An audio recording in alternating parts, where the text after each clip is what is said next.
If there's one thing you take away from this before June 9th, 2026, go and research who is on the ballot. Do not vote straight party ticket. That's what they want you to do. If there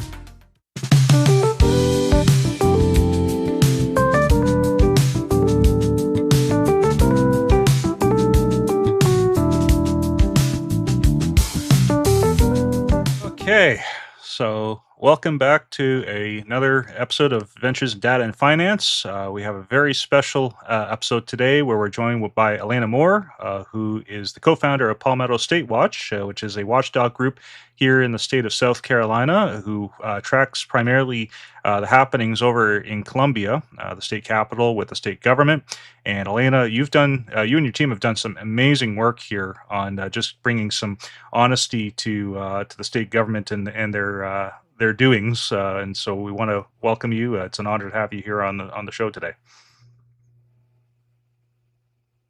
Thank you so much for having me, Matthew. And yeah, it's been a very busy year this year, but we have been able to stop some things and some things not. But at the end of the day, we get to expose it all, and that's what really matters. Yeah, no, absolutely. So I guess first So, off, I just wanted to ask you a few questions just for the audience who may not be familiar with what your group does. Tell us a little bit about Palmetto State Watch. What do you guys focus on? What are your goals and objectives when it comes to policy and to state politics here? so Palmetto State Watch is a watchdog organization for South Carolina. Me and my co-founder started it about 4 years ago when we were on the campaign trail and started doing research. We found all of this research and followed all these money for people that were running for statewide politics or that were in statewide politics already. And we wanted to give the research to somebody, but we did some research and found that there was no one really who would probably take it in the state of South Carolina because there's no watchdogs groups.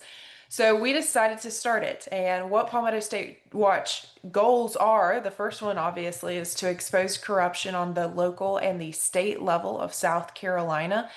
The second one is to promote effective transparency because, as we have learned, when you expose corruption, it leaves a black hole in a way, and usually it gets filled with even more corruption. So, promoting effective transparency and effective solutions is the key to getting things done. And the third, which is probably my favorite one, is creating a network for like-minded citizens in South Carolina to come together. We train citizens and show them how to expose corruption in their area, depending on what they want to look into, and then we publish that. One thing we've learned is that 9 times out of 10, if something is happening in one county in South Carolina, it's happening in another. We've got 46 counties, which isn't as much, I guess, on the grand scheme of things, but for a native like me, it feels like a lot. So there is a lot going on in the States. One things that we actually uncovered, I believe it was in the summer of 2023, to give you an example of how this happens in one county and usually happens in another, is in the summer of 2023, there were tax hikes on the county level all across the state. Greenville County wanted to do a 23% tax increase. Fairfield County wanted to do an 8% millage increase. Richland, Beaufort, Horry, all of these different areas, they were all doing tax hikes around the same time, but no one realized what was going on because, I mean, let's be honest, most of them weren't sitting in county council, they weren't paying attention, and a lot of them were out of the county at the time on vacation. So we were able to get several of those tax hikes. Greenville, I think, ended up somewhere around 11, still a huge historic tax increase, but would not have been the same if it had not been caught at the time that it was caught and citizens had taken action when we were sending out our action alerts. So that's one thing that we do. And the other thing is we follow the money. It Hmm. really comes down to following the money. South Carolina is a small state. We've got a set of uniparty in our state. I mean, they call us a Republican supermajority, but if you ever watch the South Carolina House or Senate floor, you see how the establishment on the right and the establishment on the left always work together Hmm. to get things done and get the bills passed that they want. It's usually the outsiders of both parties that get any kind of break it up a little bit and call things out. So what we do is we follow the money. We've done that with several people. We've done that with the AG's office. We've done that with very many legislators. And recently we've been tying it to legislation that's being passed. One of the problems that we saw was there was this bill being passed to remove religious exemptions for the MMR vaccine for children. Hmm. And what we decided to do was look at the inside baseball because I think a lot of people miss that. There's inside baseball that goes on with all of these pieces of legislation. Legislation just doesn't get filed because somebody, a constituent asked for something. A lot of times there's a lobbyist that's representing another group or a gigantic group's interest. Let's say, like Big Pharma, for instance, your insurance companies and your hospitals and your associations connected to it all. And they give donations to these legislators. And those legislators just end up happening in the same year filing legislation that would help those lobbyists. And, taking away the religious exemption would do that. So, what we do is we create calls to action. First, we educate the citizen on what's going on, and then we create calls to action and say, all right, these are the people you can contact to stop this bad legislation, or here is what you can do to stop tyrannical legislation from coming into South Carolina. Sometimes it works, sometimes it doesn't, but one thing it does do is it educates the citizen, and we've been able to slow a lot of things down because of that. But Hmm. ex- corruption is an epidemic, not only in our nation, but specifically on our local and state level in South Carolina. I mean, I don't think it's ever been this corrupt, and that's why but it's a grapple for power, and the power only stays with few.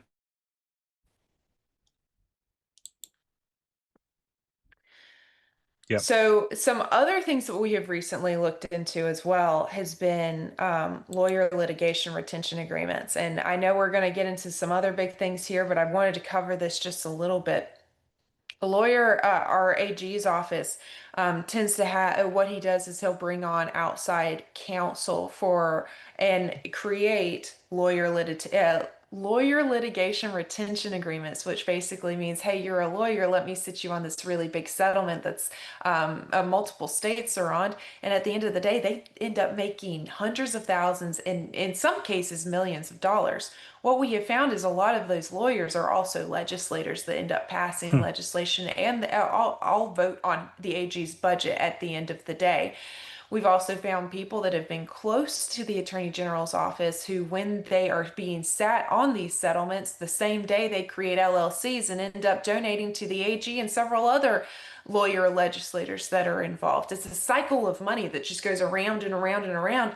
And it's all taxpayer money. It's all money that belongs to the state or that was originally belonged to the taxpayer, but it gets siphoned through the state and back into the campaign finances and then into the state and then back into campaign finances. And that's how they keep themselves in office at the end of the day. It's honestly terrifying that some of this stuff isn't illegal. And that's how they get away with it is because in the Hmm. law, it doesn't explicitly say it's illegal, but there's nothing specifically saying it's illegal. Yeah, and this is the So difference, I those are think. some of the Yeah. things we've been over. Yeah, no, for sure. And I'm Go sorry, ahead. the internet connection was a little unstable, so I had to stop the streaming. So that's why I was kind of glancing You're over good. here. But yeah, no, I mean, yeah, it may not be illegal, but it's unethical, right? And we as average people will know the difference. Sometimes that knowledge kind of evaporates temporarily when you go into public service. But just to be clear too, like this AG you're talking about, that as we're going to get into, is going to be costing taxpayers a lot of money in this state in the coming year through these settlements. This is the same AG that's running for governor right now, if I'm not mistaken. Yes, he is, Okay. and he's leading in the polls. So, Well, I guess there might be a lot of lawyers voting, I guess. But yeah. yeah. Yeah. No, that's terrible. And again, the thing is that too is that um if you don't nip this stuff in the bud, and this is why I'm so grateful that your organization exists, is that you guys are willing to fight this. There are areas I know of, areas that I've lived in, where there's no fight whatsoever. It's just kind of this resigned, yes, they're all corrupt. We're just going to have to kind of roll over and play dead, with whatever they're doing. I'm happy that you're taking the fight to them on this because this needs to happen. And I've seen it where maybe it doesn't happen immediately or as fast as we would want, but over time, that sustained pressure, that shining of a flashlight on the dark crevices of state workings and local government workings has an impact, and it does change things. So thank you again for all your sacrifices, all that your team is doing as well. As I said, it is very meaningful for all the residents who may not even know that you guys are doing this on their behalf. So we really appreciate that. Um, Absolutely. and And then that's yeah. where we get into all of the tax stuff that we've collaborated on recently. Mhm. The South Carolina legislature has passed several tax hikes on South Carolina, while at the same time saying, "Oh, we're giving you tax breaks. Mhm. So don't worry, reelect us in June because we're giving you tax breaks." But if you're not reading the legislation, if you're not watching exactly what's coming through on your taxes, you're probably not getting a tax decrease. You're probably getting a tax hike. Yeah, no, absolutely, and I think that's the most appalling thing that I've seen. Working with your group here, as a CPA, I did an analysis with you guys as far as what this legislation would mean for the taxes. We're going to get a little bit into that in detail here in a minute, but the appalling thing for me is that they sit there, and I've seen it where they're like, "We're bringing, tax cuts, for hardworking South Carolinians," and all that. The only tax cut that we saw this year, and I know your group highlighted this, was what I'm calling the yacht club tax break, where your property taxes on your boats can go down now. But I don't know how many people And they are. don't even Yeah. eliminate it. It's just a little bit. Yes. Yeah. Exactly. Yeah. Exactly. So, but I don't know a whole lot of people that are driving their boat, up the river to work each Yeah. day, right? Like they did other things as well that are probably going to mean that the vehicle you're driving down the interstate is going to have higher taxes this year. It's again, it's corruption, right? That's the only way that I can explain this here is that it should not be the case. And maybe I want to start off with this as a relative newcomer to the state. What I've noticed about the tax code that we started off the year with, and now it's gotten worse, uh, and this boat tax thing has increased, is that there are so many special cases in the tax code to give breaks to just enough people to keep these politicians popular. Case in point, I'll give is that depending on your status and where you are in life, you could move to South Carolina, right? And basically pay almost no taxes. Sometimes get a little bit of some perks as well, and you really got no connection to the state. And I say this first of all as someone who's relatively new to the state, right? This is a new home for me. It's my intention to make it a long term home, but I shouldn't be able to come into the state and then a few months later basically pay zero tax, enjoy all of the benefits that the state has to offer. And meanwhile, others who have been here for 20, 25, 40 years are really busting their backs just to kind of make ends meet to pay for this stuff, right? And as you said, there's also the corruption component as well. But the tax code is very skewed, I found, as far as who's paying what. It has nothing to do with means testing. I know that politicians love to talk about that all the time. It has a lot to do with, again, other factors that really don't have a lot of basis on your ability to pay. It's just that if you have the numbers behind you to make, basically it's the old adage that it's two wolves and a sheep voting on who's going to be what's going to be for dinner, right? It feels very much like that here in that state and in the state. Is that an accurate assessment from your side of things of how the tax code is set up here? Absolutely. That does seem to be what it is. And I think that's why we see so many people coming to South Carolina, because people who are living in South Carolina and they're just making ends meet, they feel the noose tightening. Yet people that are coming from other areas, they're like, okay, well, it's cheaper than where I'm from, so I'm going to go there. And and there's ways to kind of get around certain things, like you were saying. So it really does seem that way, and I think that is why we're getting flooded right now. I mean, the housing prices are crazy. And I love having people in South Carolina, especially good ones like you, Matthew, who are really you're doing something good for the state, and that's what matters. But a lot of times, people on both ends of the spectrum, they're not paying attention to what's going on. Yeah. So they Yeah. don't really realize exactly what's happening with their taxes. All they know is, wow, okay, we're suffocating a little bit here. What do we do? Get another job, I guess. Yeah, yeah, no, absolutely, and I mean, I've seen it in the tax work that I did this last season. You could see it. There was some. It was crazy. Like usually, like the federal taxes. Just to give a contrast, like a lot of people saw their tax amount go down. That meant that some people went from owing tax to actually getting a tax refund this year on the federal side. South Carolina was just I remember there's actually one taxpayer I helped do multiple returns on, and one year it's like this where you have to and then the next year you get a refund, and it's just all over the map. And I'm looking at it going, nothing's really changed here, but the legislation seems to kind of go all over the place, as you said, probably timed nicely with the midterm cycle and the election cycle that we Mhm. see here at the state and local level. So yeah, I said I want to see what we can do to kind of help change this cycle here. But let's kind of maybe kind of go through Yeah. some details here on this, and I'll bring up the report that we put together, just to kind of illustrate things. So there we are. So this is a slightly modified one than the one that is publicly available, and we'll go into why that is in a second here. But I'm just going to start off. Let's just use a single person, for example, and we'll say that they're making $45,000 a year. We'll go through how this tax change that is now signed into law by Governor McMaster, who of course is retiring, so he's not really going to have to feel the ramifications of any of his actions for this whatsoever. Um, it's basically we're going to go into how all the different components work on this.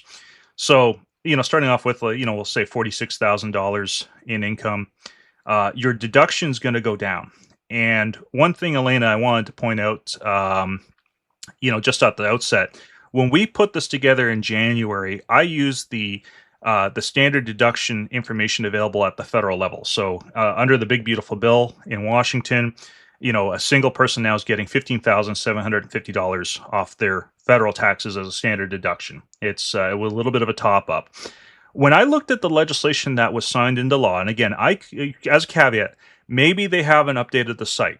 Right, I'm pretty sure I was looking at the right place. I went right to the state website, looked at the final legislation, but these deductions don't change for 2026 at the state level now. What they did actually is they went back to the numbers prior to the big beautiful bill for 2025, and they're applying that to 2026 the way I'm reading the legislation. Have you guys come across any of that in your analysis on your side? That's kind of what we're finding as well, because there was a bill. It was let me find it real quick. I believe it was H3668. Yep. Or H3368. It would have conformed South Carolina's tax code to the federal One Big Beautiful Bill Act. And it was halted by a vote of 16 to 27, so 16 for, 27 against, in the South Carolina State Senate back on March 31st. So that would have brought us in to the current federal code, which is what South Carolina has always used. But under this bill that was just signed into law, which is H 4216, and now is going to be Act number 110, puts us back on 2025 from what I can see. It completely surpasses everything going on and the one big beautiful bill, and instead keeps us in higher taxes for our income, especially.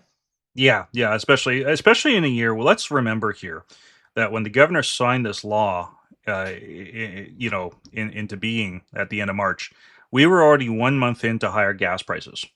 right? Mhm. Just to give the context, because you mentioned earlier there was essentially a lot of wheeling and dealing going on in the legislature on and you can see this in the legislation. There's a lot of tinkering. People who maybe are too smart for their own good sometimes get involved in this mindset of, well, we'll just move this here, we'll do this here, and it'll all net out. You have to look at it from the average person's perspective, right? And this does not do that at all. This is basically saying even though inflation is still high, the cost of living is going up again. Those gas prices don't just stay at the pump. They're going to translate into your food prices later this year. They're Mhm. going to translate into all the goods that you're buying, just to support your family. And what the state has effectively done is it's arrested any kind of growth in that standard deduction to account for that. It's basically suspending it in 2025 terms, before the big beautiful bill even. And we're going to get into this as well in a little bit. They're also going to be clawing some of that back, as you can see on the screen here too. Where on the South Carolina side, the new law, you're not getting the full 15,000 that you would have gotten if we just said, okay, fine, we're just going to have our own standard deduction. They're doing something crazy, and again, I want to caveat this and say I put this together last night. I haven't fully vetted it, but I'm just looking at the legislation, and I went through it a few times last night, and I could not see any way around this.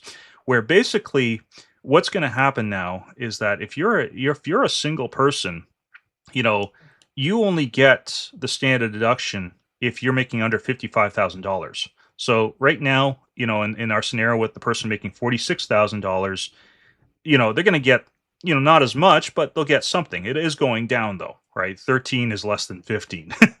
Yeah. But watch this. If I move this over to 55,000, right, it'll go down a little bit more. So now it's only at 10.9. But as soon as I go over that number,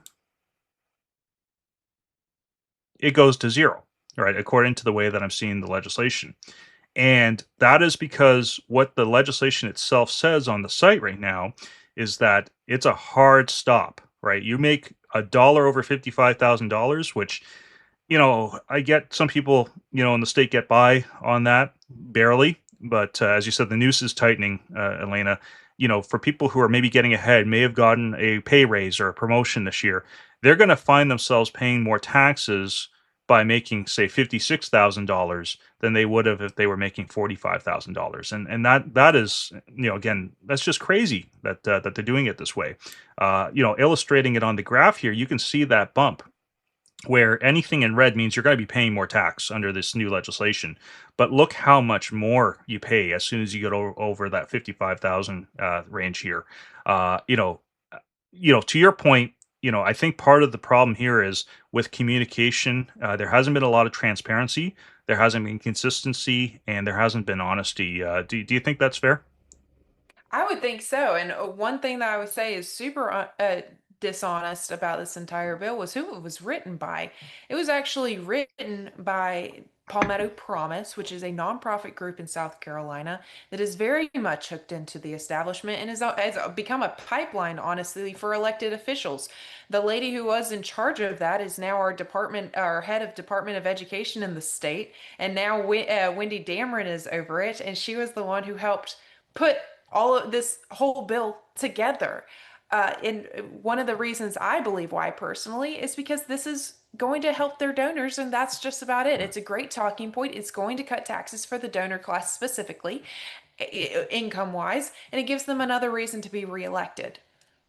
Yeah, no, absolutely. And just for the record, too, I won't show it right now, but on the married side, the same thing happens at the $110,000 level, which, again, for a lot of families, that's not hard to achieve, right? If Hmm. you're a young professional who's got three kids, you're married, and you both are kind of struggling to make ends meet just as it is, you can get to 110 very easily, right? Hmm. These days, in certain areas, because you did the right thing. You worked hard, you went through school, you got your education, you saved, uh, and now you're going to get penalized, right? Yep. Um, so anyway, so just going through this again, just in our scenario here, the other one big impact I want to bring up here is the earned income tax credit, or I just shorten it to EIC. So I know the EITC or EIC has had a bit of a controversial history, even at the federal level. Should we be giving credits, which are basically handouts, money from the government in your tax refund for people based on how many kids you have, and just it is means tested. It's it's on the lower threshold of income, but I'll say this with the caveat that I think there are some rooms for reform. The idea I think with this credit originally was it's good to encourage people to work, right? As opposed to being dependent on the government entirely for their livelihood, right? And so with that said, what they've done in this new legislation is they've capped this credit. It is still means tested. It's almost laughable though, because as you can see on the screen here, it caps out at $200 max, right? Whereas at the federal level, I mean, it can go into the thousands of dollars, right? And it used to under the old setup in South Carolina. Was there any reason that you heard, Alaina, on why they wanted to do this? Like, what was the rationale? And I use that term, very broadly, for wanting to say, well, we're going to only make this $200 max. They, from what I remember, they didn't really say much. That wasn't really ever covered from my knowledge or from what I saw. And one of the things that made me wonder was, are the people voting on this, do they actually understand what they're voting on? Because I don't think they did. I really do think that, I mean, even in the House, I have seen them talk about or ask insurance questions on an insurance bill to someone who does financial advising. That's who they use as their expert, is some other legislator that has a background in finance. And at the end of the day, I'm sorry, Hmm. I'd rather talk to an insurance person about it who has a little bit of knowledge, who's worked in it, who has background, whether or not they're on the, one or the other side, not a finance person. And that's how it goes a lot of times at the legislature is they really rely on each other because a lot of the times they're only hearing from each other or the big organizations that are writing it. And that's the scary part is that I really can't say confidently they understood what they were voting on. Yeah, no, that's fair. It sounds, again, maybe not by design, but it's in a bit of an echo chamber, right? They come bounce ideas off each other, and oh, that sounds good. I mean, you can see that in the legislation, right? I won't bring Yeah. up the bill to torture the audience here, but the wording was like, there were some of the things I was looking at, and I'm having to go over it over and over. My wife's a teacher by trade. I was having her come in. It's like, does this work the way that you see it? Right? Like it just doesn't make grammatical sense the way that they've written this thing. Yeah. And that's usually a sign that there's been a lot of like, hand scribbled memos going back and forth across the halls of the legislative building there. Just trying to kind of tweak things to kind of make the numbers work on paper. But at the end of the day, and this is the impact I wish, with any tax legislation, with any body of government, I wish they would actually do something like this. As you know, Elena, it doesn't take a lot to put one of these tools together for someone like me. Others can do this as well. I'm happy to help any governments out there who see this. I'll put this together because look at the person who, again, is making, what did we say here? $55,000. Again, it's not a lot of money in 2026.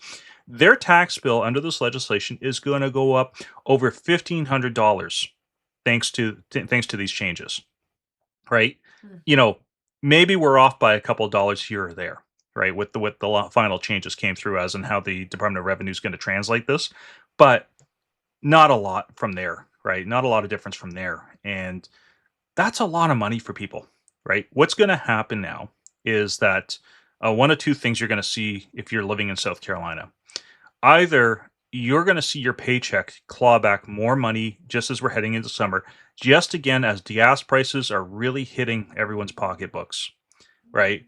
Or you're going to get to the end of the year, especially if, say, you're a retiree, right? You're working off of a 1099-R, and maybe you're not taking any, reductions, or you've got reductions set up, under the old system. Now you're going to get to next April and come to get your taxes done, and you're going to get hit with a really rude awakening, right? That's a lot of money for a lot of people, and again, I can't help but note that the timing for this is too perfect. The primaries are coming up in just over a month right now here in the state. Everyone will be locked in again for at least another 2 years, as far as I understand the system here, and there won't be any accountability, right? This is why I'm saying, like to your point, Elena.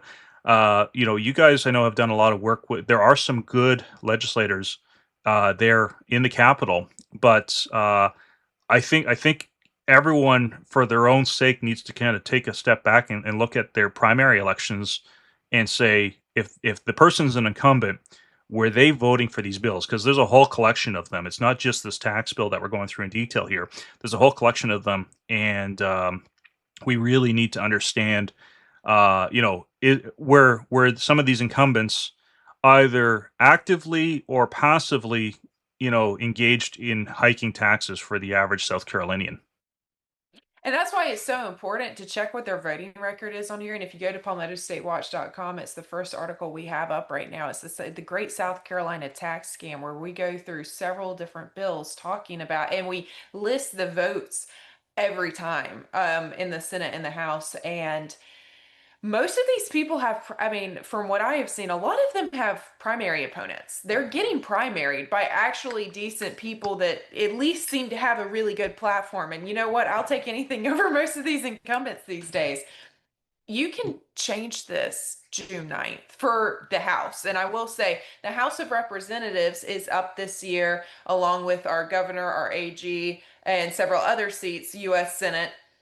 And then in 2 years is going to be the South Carolina Senate and some other seats as well. So I think that's one reason why the Senate stopped the conformity, the OBBB conformity bill, because they're not up for reelection in June. The House is the one that presented it. They're the ones that are up for reelections. And everyone was getting a ton of heat because us and other organizations were putting out calls to action on this really bad piece of this blue collar tax hike, as we were calling it. So there were a lot of people getting contacted. A lot of people were getting, the representatives, senators were freaking out a little bit. But I will say that when it came to offering up this other bill that would have allowed us to conform to the big, beautiful bill for just 1 year. So for just 1 year, you're going to get no tax on tips, no tax on overtime, get some of these deductions, different things like that. The Senate Majority Leader Shane Massey and Senator Everett Stubbs led the opposition against it, Mm. arguing that conforming to the federal code for 1 year would make taxes appear to increase the following year, and they didn't want to raise taxes on their constituents, which to me is completely intellectually insulting. I'm not claiming to know everything about taxes and money, but I think if there's going to be a time where you give a little bit relief to your constituents, you may have the backbone to at least admit, okay, yeah, you're going to have a tax hike from what we passed earlier the next following year, but we're going to give you a break this year. No, they just didn't want to have to answer for it when their elections come up. Hey, why Mm. did my taxes increase? Now it's going to be, oh, well, your taxes were always high. That's not my fault. I mean, Yeah. it's the cycle. They really think you're intellectually stupid. Yeah, and I think there is a measure to that. As I see, because again, I've seen this play out in other jurisdictions where the tax changes are made just to coincide, and um, just perfectly in this case, right? Where people are not going to notice the hit really until they get their tax bill next year. It's going to be when you get those voucher slips with your tax return that say you owe this money, right, by April 30th, right? If we're given the exemption, um, that's again, that's just dishonest, right? To do that, it's corrupt. Uh, you know, i- I've seen so many cases, even recently in other jurisdictions, where politicians they lock themselves into these positions, and they figure, as you said, they figure that we're pretty stupid because they figure we're going to forget about this all by the next time the cycle comes around. And again, I think part of the reason that exists at the state level is because until your group has come along, there really wasn't any accountability. I'm not seeing that where there's anyone doing any kind of deep investigative work on what exactly is going on with this legislation, who's pushing what. We're so worried about what's happening in Washington and I understand Yeah. why. I mean, there's a lot of issues up there, but again, it's we just have not gotten good information about what's been happening in Colombia until recently. So. I hope that what this does, as with the work that you and your team have done, is this really highlights for the average person who, let's face it, like, people have jobs, they got kids, they got, older parents, you know, health issues, a whole bunch of stuff is going on in life, right? It's a pretty busy time in our world. Um, they don't necessarily have time to go and do the work that you're doing, on behalf of all the residents of South Carolina by, kind of watching what's going on in committee, by keeping apprised of the debates that are happening and all the changes as they come out in the legislation. So again, I can't thank you enough and your team for what you guys are doing. But if you're listening to this again, you may not have the time and may not be able to do everything that Elena's doing, but at least take a moment. If you can go scroll through TikTok videos, or you can read the newspaper, or whatever it is, to kind of occupy your time, go on to Palmetto State Watch's website. They've got a lot of great articles on there. They do a lot of great work to expose the corruption that's going on, because again, like Elena has said, it may not be every single legislator that's actively got their hands in your pockets, purposely. Uh, Sometimes, and again, I think there is some culpability for letting this happen even passively, because you're elected to, to kind of represent your constituents. But we really need to know who the villains are. I mean, we've gotten really good at knowing that in Washington. It's time to apply that same kind of approach here at the state level as well, and at the local level too. Absolutely, and thank your help for looking into all of this. We know it's difficult for citizens to pay attention. I mean, it's difficult for us to catch all these bills. I feel like the majority of the time we're only catching 5-10% of the bills that are being filed because it is so much. I mean, they're filing. I think last year it was close to 1,000 bills. I mean, that's insane for a couple hundred legislators. There's not enough bodies a lot of times to catch everything, but what we want to do is to catch the worst things that we can find and then alert the citizen to it, because all of this is legalese. They've got lawyers writing this, they have legislative staffer writers writing all of this. Most of the time it's not even them. They just say, hey, can you write me a bill that says A, B, and Hmm. C? And a lot of times that A, B, and C is in there in a 300-page bill. um, so it's important to break some of this stuff down. We always encourage people to do their own research, but if you can't, we do our best to provide just factual information so you can make your own conclusion and you can contact your legislators about it. And a lot of times we give you the resources to do that as well. So we do our best to make it easy for people who have full-time jobs doing other things. We understand that you've got things going on, but the reason that we've gotten here is because no one has paid attention the entire time. No one has engaged with their legislators. No one has actually actively watched what was going on. And yeah, many times people start out doing that and then they end up getting bought out. I mean, let's just be Hmm. completely honest here. We're in a shortage of people who are willing to speak the truth and actually put their neck on the line, because it is not financially comfortable to do that, Yeah. nor is it safe as a career. No, it really isn't. It really isn't. You know, this is one of the things I think that we overlook, is this idea of, like, what became cancel culture really came out of the professional class. It was the idea, and I'm not completely comfortable with this myself. Speaking as a professional, the idea that what you say off the clock somehow has a impact on the reputation of a firm, or deals. That's really none of anyone's business. And all it would take is Yeah. some simple legislation. I mean, again, I'm not a lawyer, but I could write some wonderful one-line legislation packages, that one which would say no employer can use a person's First Amendment rights as justification to fire them off the job, right? If they're Mhm. not actually doing their professional duty, whatever it would be. um it's not going to directly impact that right away, but it would start the process. It would change the culture, right? And I think we need Yeah. to do that, right? So. It's something that we see on both sides of the aisle. We've seen And I think that's what we're seeing right now, even under, and this is obviously an Yeah. unpopular opinion. That's what I give.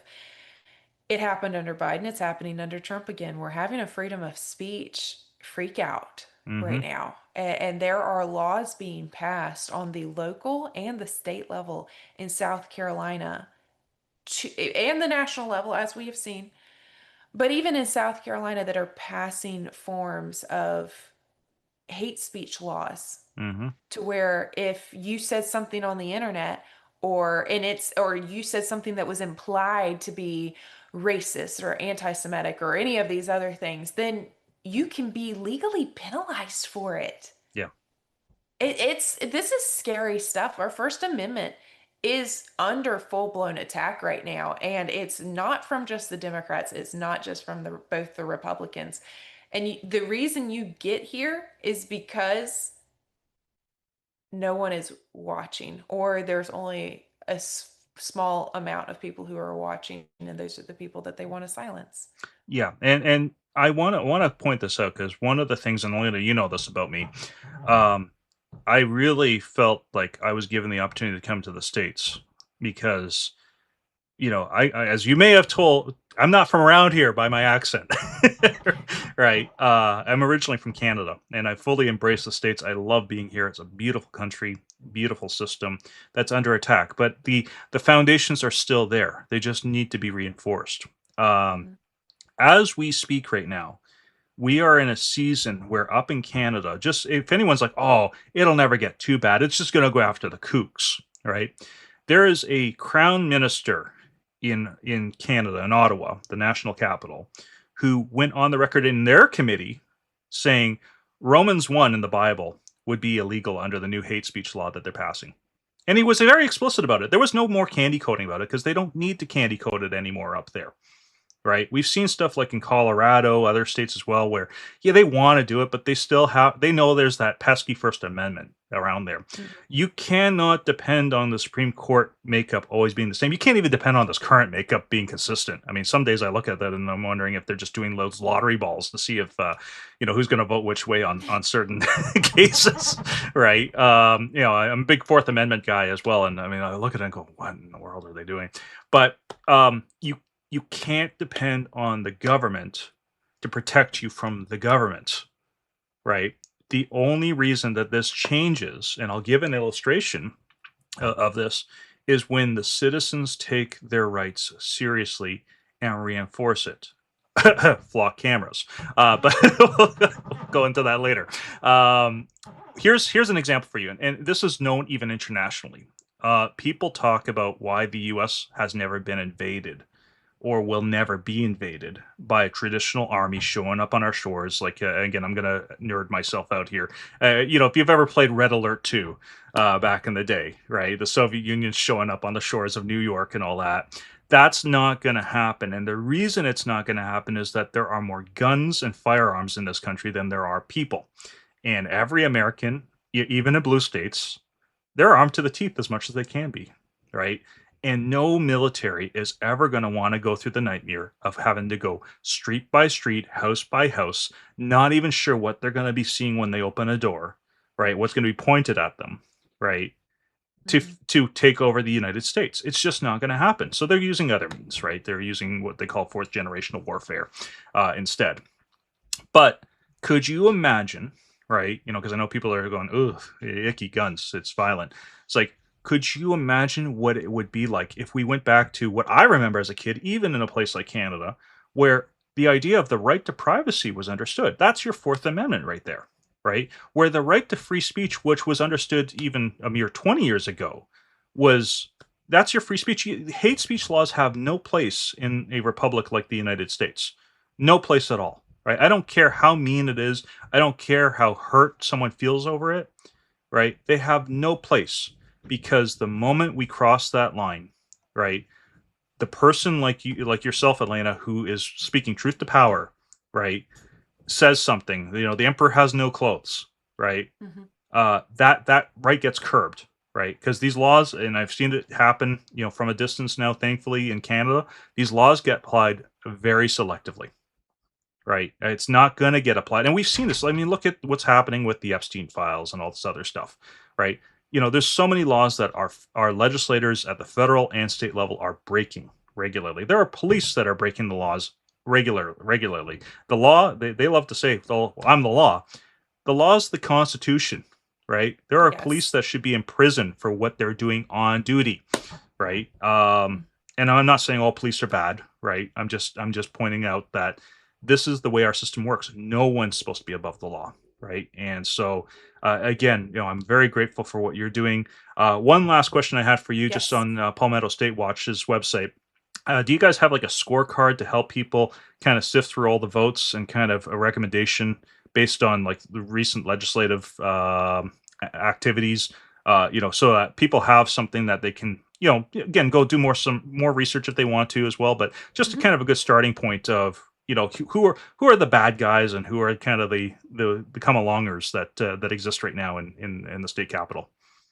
So we with Palmetto State Watch have not done a specific scorecard yet, but there are one scorecard that we look at religiously that I highly recommend, and that's the Freedom Index score from the John Birch Society.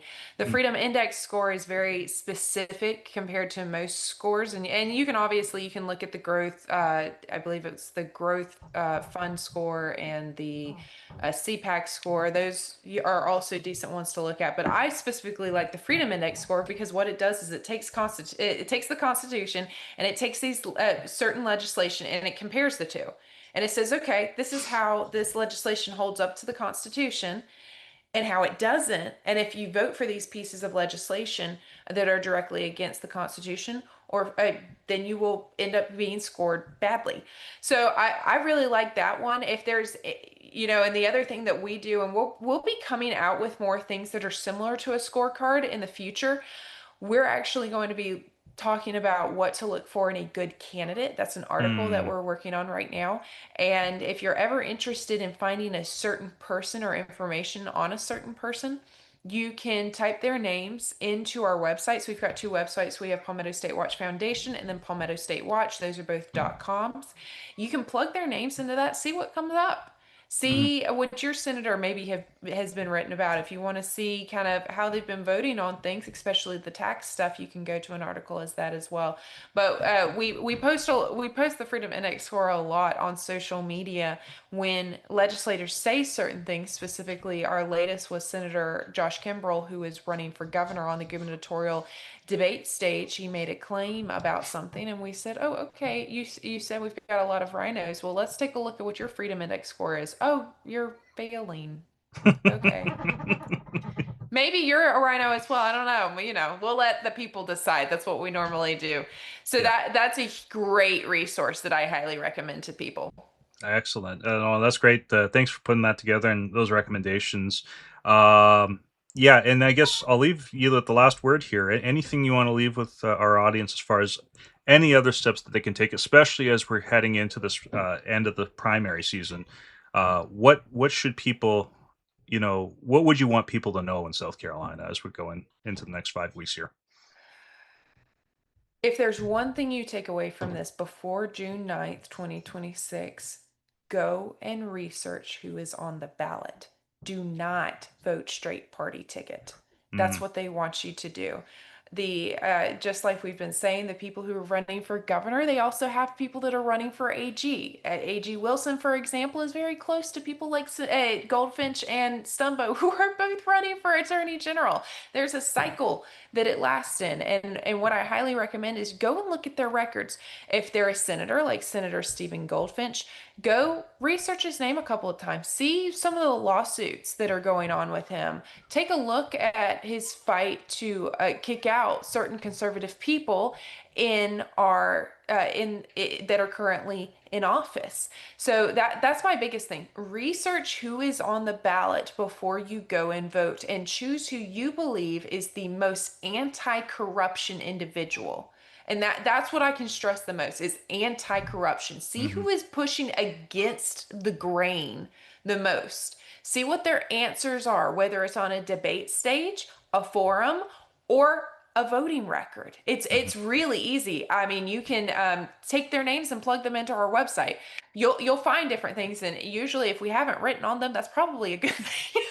Yeah, that's good. So, They've yeah. either done nothing or they've done a lot of good things. So, and the other thing I would leave with is I always Hmm. come back to one of these quotes from founding fathers James Madison, and he said that knowledge will forever govern ignorance, and a people who mean to be their own governors must arm themselves with the power that knowledge gives.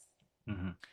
It's our duties as Americans and as South Carolinians to educate each other on the legal and legislative processes and what is going on in our local and state government, because that is the only way that we can hold our government accountable and actually create true leaders that are going to change what we have going on in South Carolina, whether it's for this generation or the next generation. It's slow, but it does work. And I really think if we're on the track that we are now, where we are actually getting half decent people in office, that we will be able to turn this around in a Yeah. decade or so. We actually could do that. I mean, we're seeing the Freedom Caucus numbers in the state house grow. Do they always do what they probably should do?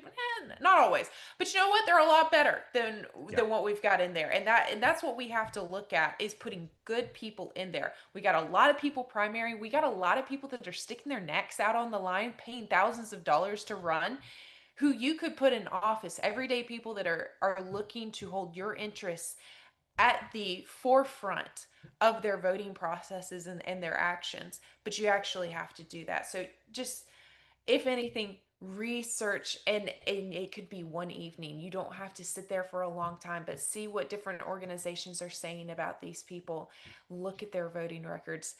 That is the most important thing you can do, is change this at the ballot box. Hmm. And June 9th is the day. Mark it on your calendar. I don't care where you are. We got to change things. We got people primary in the US Senate. We've got it happening on the local levels when it comes to like mayoral races and representative races. It's exciting. We're Yeah. making history. But and Matthew, we were talking about this earlier. There's a huge Democratic blue wave happening right now, Hmm. because the Republicans are screwing up so much. So Yeah. maybe it's time that we replace some of those Republicans before someone worse gets in there.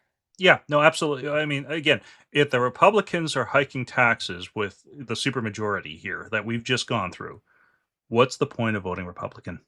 Right? Exactly. And I mean, you may be like, "Oh, I don't want the Democrats in there." Yes, but not everyone is going to think like that. I've seen Yeah. it in other jurisdictions, right? Um, it is, I mean, Alberta had a social democrat for premier a few years ago for exactly this reason, right? Alberta, the Texas of the North, right? So it can happen here, folks. As I said, I might be, it's a I hope I'm not. Is it Cassandra? Right, the Greek, thing. Like, I hope I'm not sitting there like speaking into the void. Right, Mm-hmm. this stuff is coming. South Carolina is not immune to these swings. If you look at the longer history of the state, even you can see that. Right, it swung one way already. It can swing again. Right. Yeah. No, And, no, and, no. and I Yeah, will say that yeah. some of these Democrats are kind of better than the Republicans. So you Yes. Yeah. gotta Well, and I I'll mean, be honest. I sit there and I look at like just at the federal level, just take it out of the state. I listen to John Fetterman sometimes, and I'm like, man, I could see this guy as a pretty decent cabinet minister, or maybe even vice president one day. Right? I'm not right at the Oh president yeah. level, but he's a lot better than. I won't name the local senator who's up for election in 6 weeks again. Right? I take John Fetterman over that guy though. Yeah. In a heartbeat. Right? Oh yeah. Yeah. Last thing I'll add to what you're saying too with the incumbents. Right? If because I know some people look at this and say, okay, well, they're corrupt, and I know that, but I don't want the alternative, right? It's the lesser of evils fallacy. My dad actually brought up a good point decades ago, actually, when we were having a corruption issue up in Canada, as we're prone to do up there, um, which is if you don't vote out the corrupt ones, you teach all of them a lesson that it doesn't matter. Mm. Right. I get it. I mean, I got a mailer. I won't say which race it is here, but I got a mailer. I actually got a little bit of mockery online because it was a little ridiculous. Because the Challenger, you probably know which one I'm talking about too. The Challenger was apparently caught doing something that, oh, look at the scandal, right? The In the problem is, 1980s. it was, yeah, there you go, Yeah. right? So, I mean, um, the problem is the incumbent has been doing so much harm and destructive stuff over the last decades, right? And he is running on it could be worse, right? You don't know that, right? And I said that person loses a primary, right? Just like we're seeing in Texas, like where I spent the last number of years. John Cornyn is losing his mind that he's going to lose his little cushy Senate job for another 6 years to a guy that is in the middle of a divorce and may have been involved in some other stuff as well on the personal level. That, yeah, again, I'm not going to endorse that, but he's actually been very effective as attorney general and he's gotten stuff done, right? I Mhm. mean, Texas is actually on it's got its own unique challenges, but it's actually been making great strides.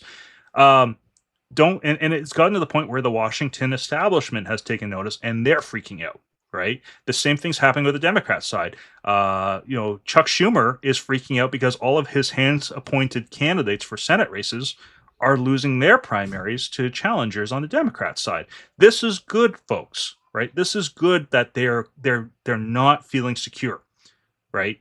It's the case where they're supposed to be afraid of the U.S. citizenry, not the U.S. citizenry being afraid of them, right? And same thing applies for South Carolina as well. So I said the tiebreaker for me this year is vote out the incumbent. If they're both bad apples, vote out the incumbent. It can't be that much worse, right? It can't be. I mean, at least try it out. And if they're not that great, then remove them next time. Oh yeah, Just, it's just not the incumbent. I mean, 9 times out of 10, not the incumbent. except for the good ones. There are some good ones. Again, Yeah, do your there's some good research, ones. but But the majority of the time, if you're not in a stark red area, it gets tricky. It really does, and that's yeah. why 10 minutes of research, 10 minutes.